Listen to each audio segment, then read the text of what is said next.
반갑습니다. 돌집사TV입니다. 자, 이번 시간에도 바로 문제 보도록 하겠습니다. 첫 번째 문제, 음주운전 사고의 내용으로 옳지 않은 것은, 자, 음주운전 내용입니다. 자, 1번부터 볼게요. 대항차의 전조등에 의해 발생하는 눈부심은 사고를 유발한다. 자, 즉 음주운전 사고에 대해서 묻고 있습니다. 자, 근데 대항차의 전조등에 의해 사고는 결국 음주운전 때문에 일어난 것은 아니죠. 그래서 요거는 현혹 현상 때문에 일어난다고 볼 수 있습니다. 자, 그래서 정답이 바로 나왔네요. 정답은 1번이죠. 자, 그러면은 뭐 2번, 3번, 4번 내용 보니까 뭐 충돌 가능성이 높고 인지 운전사고 실수 야기 그리고 음주운전을 위한 사고는 치사를 높일 수 있다. 자, 요거 우리 음주운전 얘기 맞죠? 그래서 이런 문제는 사실 간단하게 풀 수 있습니다. 다음 문제, ABS는 다음 중 어떤 장치에 해당하는가? 자, 요거 간단히 쉽죠?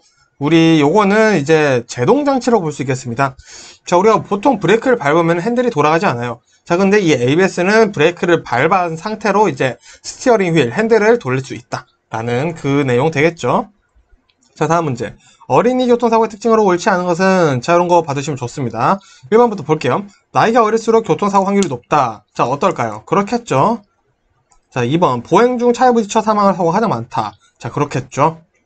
자, 3번. 사상자는 주로 오전 등교 시간이 더 많은 편이다. 자, 요게 맞는 말 같은데 반대입니다. 자, 오전 등교 시간이 아니라 오후 퇴근 시간, 학교 시간 뭐 이런 식으로 됩니다. 자, 어른들이 많아지니까 차가 더 많아지죠. 그러다 보니까 사고도 많아진다라는 겁니다. 자, 4번까지 보시면 보행사고는 어린 투행이 가장 많은 곳에 자주 발생한다. 너무나도 당연한 내용을 얘기를 하고 있습니다. 자, 다음 문제. 교통약자의 특성으로 옳지 않은 것은? 입니다. 자, 먼저 교통약자 하면은 우리는 한 가지만 떠올리시면 안 됩니다. 자, 먼저 이제 노약자가 있고요. 노약자가 있다. 자, 그리고 어린이가 있죠. 이 교통약자는 두 가지를 떠올려 주셔서 문제를 푸셔야 됩니다. 자, 먼저 첫 번째, 주의력이 부족하다. 자, 요거는 노약자, 어린이 둘 다 해당하죠. 자, 두 번째, 위기 상황에서 운동신경이 낮다. 요것도 둘 다 해당합니다. 맞죠? 자, 3번, 위기 판단 능력이 맞다. 자, 이것도 마찬가지 둘 다 맞습니다. 자, 4번, 시력이 저하된다. 자, 이것도 둘 다 맞나요? 자, 어린이들이 시력이 안 좋지는 않죠, 사실. 그래서 요거는 정답 4번 됩니다. 자, 근데 교통약자를 내가 한 가지로만 생각하고 있으면 이 문제는 사실 상당히 어려운 문제가 될 수 있겠죠. 다음 문제. 캐스터의 특징으로 옳지 않은 것은, 자, 우리 캐스터라고 하는 친구는 휠 얼라이먼트의 한 친구죠. 자, 그 한 친구입니다. 자, 요 시험 문제 자주 나오니까 잘 보시고요. 캐스터 특징 한번 보도록 하겠습니다. 1번. 차마의 앞바퀴에 직진성을 부여한다. 직진성을 부여한다라는 게 캐스터의 첫 번째 특징이고요. 두 번째, 핸들이 틀리는 것을 방지하고 보건성을 부여한다. 자, 요게 바로 직진성을 부여한다는 뜻입니다. 핸들이 틀리는 것을 방지하고 보건성을 부여하는 게 직진성을 부여한다라는 뜻이 되고요. 3번, 차마의 롤링, 떨림을 방지한다. 이것도 마찬가지죠. 그래서 2번, 3번이 직진성을 어떻게 부여해주는지 부연 설명을 하고 있는 거예요. 자, 4번 볼까요? 노면의 상태에 따른 진동을 흡수한다. 자, 캐스터라는 것은 결국 조향장치인데, 자, 진동을 흡수해주는 건 조향장치가 아니라 뭐죠? 쇼바. 흔히 말하는 쇼바. 현가장치죠. 그래서 우리 4번은 지금 현가장치에 대한 내용을 설명을 하고 있다. 봐주시면 되겠습니다.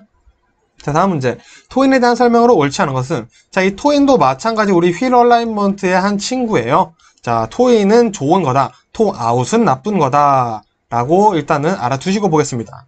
자, 첫 번째, 앞바퀴 정렬을 돕는다. 토인의 첫 번째 특징이고요. 두 번째, 캠버에 의해 토아웃이 방지된다. 자, 토인 캠버 플러스 토아웃 방지. 외워두시면 되고요.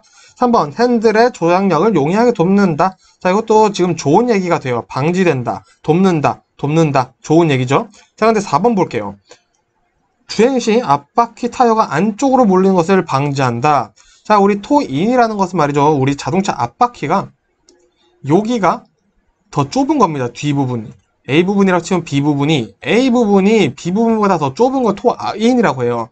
A부분이 더 넓으면 토아웃이라고 하고요. 앞바퀴 정렬은 A부분이 B부분보다 더 좁을 때 이게 가능해집니다. 자, 요거는 뭐 제가 설명을 위해서 비약적으로 이렇게 휘어져 보이게 그린 거긴 한데 이 토인의 개념을 잘 잡으시면 됩니다. 그래서 4번 같은 경우는 요게 반대라가 되어야겠죠. 안쪽으로 몰리게 해주는 것이 토인이다 라고 보시면 되겠습니다. 자, 다음 문제. 스탠딩 웨이브 현상이 일반적으로 발생되는 속도는? 자, 우리 스탠딩 웨이브라는 것은 자동차의 종류마다 다릅니다. 자동차의 문제라고 볼 수는 약간 없고요. 과학적인 현상이라고 보면 좋을 것 같은데 어느 정도 속도에 이르면은 차가 떨리게 돼요. 근데 그건 차가 고장나서 그런 건 아니고 그냥 자연 현상 때문에 그런 거다. 자, 그래서 이 스탠딩 웨이브 현상은 보니까 보편적으로 시속 150km 전후로 발생되더라 라고 보시면 되겠습니다. 그래서 정답은 4번 되겠죠. 자, 다음 문제. 현가장치에 해당하지 않는 것은, 자, 우리 현가장치라는 것은 뭐죠? 노면의 충격을 흡수해주는 친구들입니다. 쇼바라고 얘기를 하죠, 우리. 자, 한번 보겠습니다. 자, 스프링들이 많이 들어가겠죠? 자, 먼저 판 스프링. 맞을 것 같아요. 코일 스프링이죠? 자, 캠버, 모르겠네요. 4번, 공유 스프링. 자, 일단 스프링이 3가지가 들어가 있어요. 그러면은 현가장치일 것 같은데, 캠버를 안다면 확실히 풀 수 있겠죠? 자, 정답은 3번 캠버입니다. 캠버는 조향장치고요. 자, 우리 아까 나왔었던 휠 얼라이먼트의 또 한 친구입니다. 자, 그래서 우리 캠버 대신에 현가장치는 판 스프링, 코일 스프링, 공유 스프링, 그리고 비틀린 막대 스프링이 있다. 요 4가지 외워두시면 될 것 같습니다. 자, 다음 문제. 비가 오거나 습한 날씨에 브레이크 드럼에 녹이 생기는 현상은, 자, 문제 답이 있어요. 비가 오거나 습해요. 자, 그러면 우리 아침, 점심, 저녁 중에 언제가 제일 습하죠? 아침 아니면 저녁이죠. 근데 사실 보통 새벽이니까 아침이 더 습한 게 맞아요. 자, 아침이 더 습해요. 자, 녹이 생겼어요. 자, 아침 영어로 뭐죠? 모닝이죠? 모닝 녹이 생겼다. 자, 모닝 녹이 생겼어요. 정답 1번 모닝 녹입니다. 자, 그래서 이렇게 외워주시면 되겠습니다. 자, 다음 문제. 물이 고인路面을 통과할 때 타이어가 미끄러지는 현상. 자, 이거는 너무 잘 아시죠? 정답 4번 수막 현상이다. 외워주시면 될 것 같습니다. 자, 다음 문제. 일상점검 중 내용 중 옳지 않은 것은, 자, 일상점검, 주간점검, 반기점검, 이런 것들이 있는데, 자, 일단 개념을 잡아보실 때 일상점검이면은 우리가 매일 하는 거잖아요. 자, 근데 매일 우리가 차를 뜯어봐서 브레이크 패드가 괜찮으니, 변속기는 괜찮으니 못 본다라는 거죠. 그래서 우리 당장 눈으로 볼 수 있는 거, 확인이 간단한 거, 요런 것들이 일상점검에 들어간다라는 내용 받아보시고 보겠습니다. 자, 먼저 첫 번째, 주행장치, 타이어에 공기압은 적당한가? 자, 요거는 손으로만 눌러봐도 알 수 있죠. 두 번째, 완충장치. 자, 셰시 스프링 파손된 것이 없는가? 자, 이거 눈으로도 보면은 보입니다. 차 밑으로. 그래서 세 번째, 원동기 장치. 배기가스 색이 깨끗한가? 자, 배기가스 색 눈으로 안 보이죠? 근데 F 형지 돼서 확인하는 방법이 있는데 이것도 간단하다고 볼 수 있습니다. 자, 네 번째, 제동장치. 업쇼버에 오일 누출은 없는가? 자, 요 문제에서 이미 함정이 있어요. 정답은 4번입니다. 자, 업쇼버 자체가 제동장치에 들어가지 않아요. 자, 이 문제 자체가 어불성설이라는 거죠. 사실 알고 보면은 진짜 쉬운 문제였다라고 보시면 되겠습니다. 자, 다음 문제. 페이드 현상의 특징으로 옳은 것은, 자, 페이드 현상의 옳은 것입니다. 자, 보도록 하겠습니다.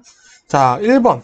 브레이크 마찰열이 라이닝에 축적되어 브레이크 제동력 저하입니다. 자, 요게 페이드 현상이에요. 자, 그러니까 무슨 말이냐? 우리가 보통 내리막길에서 브레이크를 밟으면은 평지에서 브레이크를 밟는 것보다 더 큰 마찰력이 생길 수밖에 없겠죠. 자, 그런 경우 이 마찰열이 라이닝에 축적되다 보니까 마찰 개수가 굉장히 낮아지는 거예요. 그래서 브레이크 제동력이 저하된다라는 거죠. 자, 그래서 정답은 1번이 되고요. 우리 2번 보겠습니다. 브레이크 마찰제의 마찰 개수가 낮아져 브레이크 제동력 저하됩니다. 자, 이게 어려운 문제라는 게 뭐냐면은 2번이랑 1번이랑 사실은 같은 말을 하고 있어요. 자, 근데 마찰제의 마찰 개수가 낮아지려면은 당장 마찰제에 뭔가 묻어야 됩니다. 오일이라던가 물, 이런 액체들이 되겠죠. 자, 그래서 이런 경우에는 우리 또 구체적으로 워터페이드라는 단어를 사용해요. 같은 페이드 현상은 똑같은데 마찰제의 마찰 개수가 직접적으로 낮아진 것이기 때문에 오일이나 물이 묻어서, 그래서 이거는 워터페이드다라고 얘기를 합니다. 그래서 공부를 페이드 현상을 우리가 애매하게 알아놨다 하는 순간 1번, 2번 헷갈릴 수밖에 없겠죠. 자, 그래서 상당히 재밌는 문제였고요. 3번 볼게요. 자, 유압류에 기포가 생겨 효율이 떨어졌다. 진동소음 발생했다. 무조건 외워주세요. 캐비테이션이라고 합니다. 자, 시험에는 또 공동현상이다 라고 나올 수도 있어요. 진동과 소음이 발생해요. 왜? 유압류의 기름, 오일에 기포가 생겼기 때문이죠. 요거 캐비테이션 현상이고요. 4번 볼게요. 차량의 속도가 증가됨에 따라 타이어의 접지부에 변형이 생기는데 다음 접지 시점까지도 변형이 복원되지 않아 차량에 진동이 발생한다. 자, 요게 스탠딩 웨이브입니다. 자, 무슨 말이냐? 타이어가 있어요. 타이어가 앞으로 회전을 하겠죠. 자, 이거 땅입니다. 자, 그럼 요 타이어와 땅에 붙는 이 접지부가 뜨겁겠죠? 자, 뜨거워지는데 타이어가 빙글 돌면서 요 사이 원래는 다 식어요. 근데 차가 너무 빨라서 너무 빨리 회전하다 보니까 타이어가 식어서 펴지지도 않은 채 또 접지부와 만난다는 겁니다. 그러면은 쭈글쭈글해진 타이어가 또 굴러가다 보니까 떨림이 발생할 수 있겠죠. 진동이 발생할 수 있겠죠. 그래서 이거를 우리 스탠딩 웨이브다 라고 설명을 한다는 거 알아두시면 되겠습니다. 자, 다음 문제 보겠습니다. 운송사업자는 운임 및 요금, 운송약관을 정하여 미리 국토교통부 장관에게 신고해야 하는데 이때 필요한 사항이 아닌 것은, 자, 우리 이거 전 영상에서도 한번 다뤘었던 내용이죠. 자, 보겠습니다. 자, 일단 문제 보시면은 운임 및 요금, 운송약관을 정해서 이제 교통장관에 신고를 하는데 당연히 운임 및 요금 신고서는 들어가야 되겠고요. 원가 계산서 어떻게 계산을 했는지 들어가야 되겠죠. 자, 3번 운임 및 요금표, 이것도 당연히 들어가야겠죠. 자, 4번 보시면 근데 운임 및 요금의 신고 대비표. 자, 요거는 굳이 알려줄 필요 없고, 요거는 뭐 변경되는 경우, 변경 신고하는 경우에 전과 이제 바꿀 그 신구를 대비를 해본다. 그래서 정답은 4번 되겠죠. 자, 그래서 이 운임 및 요금은 모두 신고를 해야 되겠고요. 벤형이나 뭐 덤프형 다 상관없이 모두 신고를 해줘야 되겠고요. 정확히 운임 및 요금, 운송 약관을 어떤 규정으로 해야 되는지는 국토교통부 장관이 정한다 라는 내용까지 같이 알아두셔야겠죠. 자, 다음 문제. 기록계에 대한 설명으로 옳지 않은 것은, 자, 이 문제는 진짜 쉬운 문제예요. 자, 기록계가 뭐죠? 기록계는 갓길이죠. 자, 요것만 알고 있으면은 풀 수 있는 문제입니다. 즉, 기록계가 갓길인 걸 알고 있느냐라는 문제를 하고 있는 거예요. 1번 보겠습니다. 기록계가 접을수록 사고율이 낮다는 통계가 있습니다. 전혀 그렇지 않겠죠? 자, 2번 교통의 안정성과 쾌적함을 제공하고 있다. 맞는 말이죠. 도로 작업이나 고장 차량의 여유를 제공하고 있다. 맞죠? 4번 긴급 차량의 출동, 사고 차량의 신속한 사고 처리로 사용된다. 맞죠? 당연히 정답 1번. 기록계가 좁을수록 사고율이 낮다는 통계가 아니라 사고율이 더 높다라는 통계가 있는 게 맞아야겠죠. 자, 다음 문제. 방어운전에 대한 설명으로 옳지 않은 것은, 자, 우리 방어운전이라고 해서 내가 상대방 운전자를 믿지 않고 운전을 하는 거죠. 그래서 보시면 1번, 다른 운전자의 실수를 예측하는 것이다. 맞죠? 2번, 위험한 행동에 대한 대처할 수 있는 자세를 갖추는 것이다. 그것도 맞는 내용입니다. 3번, 세심한 관찰력을 가지고 있어야 한다. 그것도 맞죠? 4번, 교통신호에 따라 신호가 바뀌는 순간 바로 주행한다. 자, 이미 벌써 틀려 먹었죠? 자, 이런 거는 우리 상식과 경험으로 충분히 풀 수 있는 문제들이 많이 나오고 있습니다. 다음 문제. 화물 운송 종사 자격을 반드시 취소해야 하는 위반 사유에 해당하지 않는 것은, 자, 반드시 취소니까 이런 거는 좀 알아놔야겠죠. 그래서 보시면은, 자, 해당되지 않는 거니까 먼저 1번 피성년 후견인, 피한정 후견인은 화물 운송 종사 자격 취소됩니다. 일단 취소도 못해요, 사실. 2번 거짓이나 그 밖에 부정한 방법으로 화물 운송 종사 자격을 취득한 사람, 당연히 안 되겠죠. 3번 화물 운송 중에 고의로 교통사고를 일으켜 2명 이상의 사망자가 발생한 경우, 요거 취소 아니야? 아, 취소가 아닙니다. 자, 고의로 교통사고를 발생시켜서 2명 이상 사망자 났어요. 근데 이게 벌점 기준상 아직 취소 기준까지는 안 돼요. 참 우리나라 법이 좀 이상하죠. 어쨌든 자, 4번 보겠습니다. 화물 운송 종사, 화물 운송 중에 과실로 교통사고를 일으켜서 6명 이상의 중상자가 발생한 경우가 됩니다. 자, 요런 경우 같은 거 보면은, 자, 우리가 과실로 교통사고 났어요. 자, 6명 이상이나 났지만 요것도 벌점 기준이 맞지 않는다는 거죠. 자, 그래서 우리 3번 보시면 고의로 교통사고를 일으켰어요. 자, 요거 같은 경우에는 바로 취소돼야 되는 게 맞겠죠.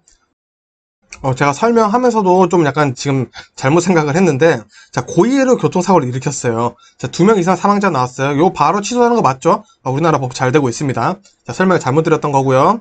그래서 4번 보시면은 또 과실로 교통사고를 일으켜 6명의 중상자. 자, 그래서 이거 벌점 차이도 벌써 있죠?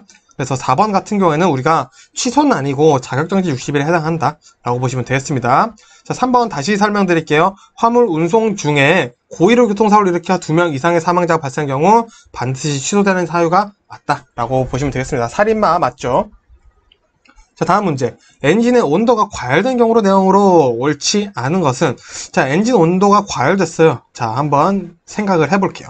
자, 1번 팬벨트를 교환한다. 자, 온도가 과열됐어요. 자, 그러면 일단 팬벨트를 교환해줘야겠죠. 자, 팬벨트도 지금 굉장히 뜨거워져 있는 상황이겠죠. 언제 터질지 몰라요. 두 번째, 냉각팬 및 워터펌프가 잘 작동하고 있는지 확인한다. 그래야겠죠. 엔진 온도가 올라간 이유가 첫 번째는 냉각 장치들의 문제가 있을 수 있겠죠. 세 번째, 배기 배출가스를 확인한다. 자, 배기 배출가스랑 온도랑 연관이 있을까요? 굳이 없다고 할 수는 없지만 직접적인 연관이 있다고도 볼 수가 없습니다. 그래서 정답은 3번이고요. 배기 배출가스 같은 경우는 엔진 오일이 이상 연소 시 완전 연소가 잘 되지 않고 불완전 연소가 될 때 배기 배출가스를 많이 확인을 한다는 거 알아주시면 되겠습니다. 그래서 4번도 보시면 2번이랑 같은 내용이죠. 냉각수의 용량 상태를 확인해본다 보시면 되겠습니다. 자, 다음 문제. 중앙 분리대 역할로 옳지 않은 것은 보겠습니다. 자, 1번 상하 차도의 교통 분리를 담당한다. 이거 맞고요. 2번 보행자에게 안전섬을 제공한다.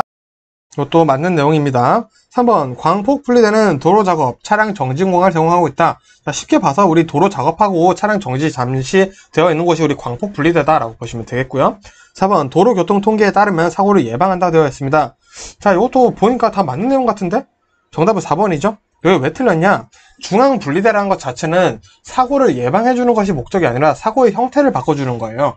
자, 우리 중앙 분리대가 있음으로 하여서 큰 사고가 날 것을 작은 사고로 바꿔준다라는 거죠. 자, 횡단보도를 건너고 있는 사람을 치일 뻔한 것을 어떻게 보면 그냥 가드레일로 받게 해서 추돌 사고로 바꿔주는 이런 사고의 형태를 바꿔주는 역할을 하기 위해서 나온 게 중앙 분리대다 라고 보시면 되겠습니다. 그래서 사고 예방해주는 효과는 거의 없다라고 보시면 되겠습니다. 자, 다음 문제. 황색 신호에 대한 설명 중 옳은 것은 보겠습니다. 1번 일반적으로 교차로에 황색 신호는 6초다. 틀렸죠? 6초 아니고요. 2번 일반적으로 교차로에 황색 신호는 4에서 6초가량 된다. 자, 이것도 아닙니다. 3번 일반적으로 교차로에 황색 신호는 3초가량 된다. 맞습니다. 자, 우리 보통 황색 신호는 3초가량 되고요. 또 교통량이 많거나 한 곳에서는 최대 6초까지는 가능하다. 근데 보통은 3초다. 알아주시면 되겠습니다. 그래서 옳은 내용은 정답 3번이고요. 4번 볼게요. 교차로에 진입한 차량은 그 즉시 멈춰야 된다. 자, 황색 신호가 켜졌어요. 근데 내가 교차로에 진입을 했다. 그럼 지나가도 꼬리 물기가 아닌데, 자, 황색 신호가 켜졌어요. 근데 내가 교차로에 진입을 안 했어요. 무조건 멈추셔야 됩니다. 그때 잡히면 꼬리 물기로 벌금 내실 수가 있습니다. 자, 마지막 문제 보겠습니다. 자동차 배출가스 색으로 구분하는 엔진의 상태가 아닌 것은 1번부터 볼게요. 1번 청색, 완전 연소 시 배출되는 정상 상태. 정상 상태 맞습니다. 청색인 경우 정상 상태예요. 두 번째 검은색, 혼합가스가 들어가 불완전 연소되는 상태가 검은색이다. 이것도 맞고요. 3번 백색이죠. 엔진에 다량의 엔진 오일이 실린더 위로 올라와 연소되는 상태. 이것도 흰색입니다. 흰색. 자, 엔진 오일이 실린더 위로 올라와서 연소되는 상태가 흰색 배출가스가 나온다. 보시면 되고요. 4번 보겠습니다. 무색. 극소량의 엔진 오일이 실린더 위로 올라와 완전 연소된 경우다. 자, 이 문제가 애매해요. 완전 연소가 되면은 사실은 연소가 다 잘 된 거죠. 정상 상태라고 볼 수 있는데 여기 앞에서 또 이상한 부차 설명이 있어요. 그래서 빼버리시면 됩니다. 정답 무색 틀린 내용이죠. 자, 그래서 그럼 무색은 뭐냐? 그냥 정상 상태예요. 그래서 정상 상태는 청색과 무색이다. 요 두 개 있다라는 거 알아두시면 되겠습니다. 시험 문제는 요 색깔 4개밖에 안 나오니까 4개 잘 외워두시면 될 것 같고요. 이번 영상 여기서 마무리하고 저는 또 다음 영상으로 인사드리도록 하겠습니다. 고생 많으셨습니다.